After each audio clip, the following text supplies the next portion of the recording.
Welcome to another edition of QuantumPOS training for the point of sale software being done by Quantum Business Solutions.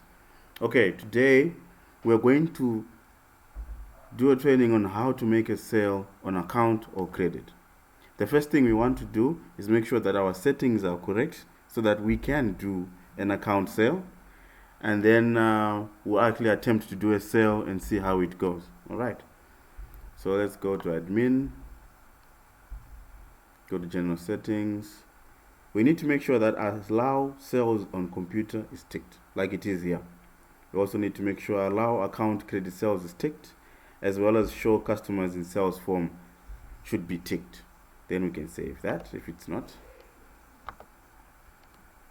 Okay, let's go to account credit terms.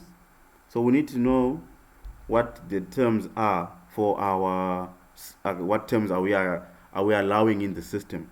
So these are the days, and this is the description. So we can also have, for example, a 90-day account. So we'll just say here 90, let me put it in caps, 90-day account. Then we save that. So these are our terms. So if someone is buying on account or credit, these are the terms, that the options that we will have. You can add as many as you want. Let's close. One thing I also want to do is just make sure we set our printer settings correctly. And normal printer here, print invoices, save settings. All right, so let's actually do the sale. Go to sale, enter sales, start shift. So if the customer is existing, we can search for them here, or we can type and it will give us some intelligence here to give us what matches what we're typing, or you can search for them from advanced search here. So if you remove all that and then say search, it will give us all the customers in the system. So in this case, we're going to start with a new client altogether. Let's just clear that, and we'll call this client, let's call it HP Tendo PL. These guys are in Victoria Falls. We'll put a dummy phone number and their contact name, and we can save that.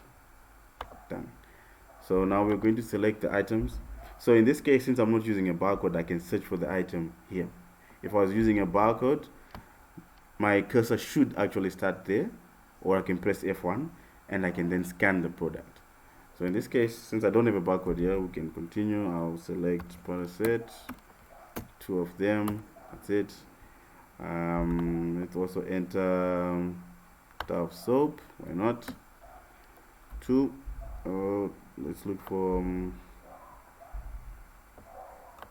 I know there's a juice here. So yes, let's use this juice. Great. Just put 3 of them. So this is our total. As you can see, these are the items that we've actually put in for this particular client. If we're happy with that, we come to the bottom left and tick put on account billing. We tick that there. From the options, we have to then select which one we want. This is the 7-day account, 30-day account, 60-day labor, 90-day account. Let's say 90-day account. Then we say let's say pay all, pay total due in 90 days. Whatever else you want to write, you can write a bit there. We have 150 characters. Then we can save the sale. Alright, so it's printing the invoice. Let me just maximize so that we can all see it clearly. Here's the company details here. It's invoicing to this client. This is the address. This is the invoice number, currency. These are the items, the total, and you can see under payment method here, 90-day account, pay total due in 90 days. So optionally, we can save this as a PDF and email it, or you can print it directly to an A4 size printer and give it to the client. All right, so let's just close that. Our sale is done. Now we can close, and maybe the client comes back another day, or we just want to see the account sale. Come under account payments, we select our customer. It was what was it? Oh, I forgot the name. Let me search. It'll be better that way. Let's just search Tendo. All right, so this is the client. We select it. So it's a handy search in case you forget the spelling of the name. We can view transactions here. So these are the transactions for this client. So far there's only one, and this transaction is a sale. Okay, here it is. It's a sale. So if you want to print a statement for this, you can actually print a statement, and this is how it will look like. It will detail pretty much the same thing. Here is the sale, the comment, the due date, the terms, and that's it.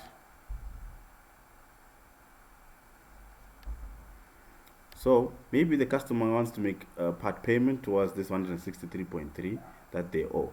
So we go under account payments. We make sure that we've selected the right customer here. Let's just search for it. It's let's just say Tender. Okay, this one. So the balance here 163. We select payment received. We select the payment amount. Let's just say that amount paid for account.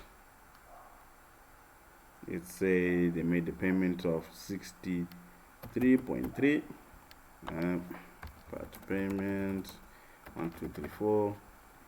Accept payment. So we've accepted the payment, and immediately the balance is already reflected. It is already changed. If you come back here to account balance, this tab, and if you look at the statement, you see that now we have two items here, right? And you see that there was amount billed was 163, years amount paid 63.3. all right, and you can see how it's moving. This is the balance. So if you have a lot of clients and you want to see all their balances, you can come here, select the branch, view all account balances, and you'll be able to see the customer name. Let's just expand this, customer name and the balance for all of them. All right, and that's pretty much it. Remember, you will still see these sales even on the day end report. So if you go to sales for day by user, let's just go there and we run the report. All right, if we go down, so you'll see here under cash sales there's nothing. No, these are the total sales which are done, but under cash sales there is no amount. But here it gives you a sales breakdown for account sales 485. Okay, and then these are account payments received. So we received some money, and this is the money we received today so far. All right, so thank you so much guys for this. If there are any questions, get in touch with your agent in your country, in your town. Thank you. Bye bye.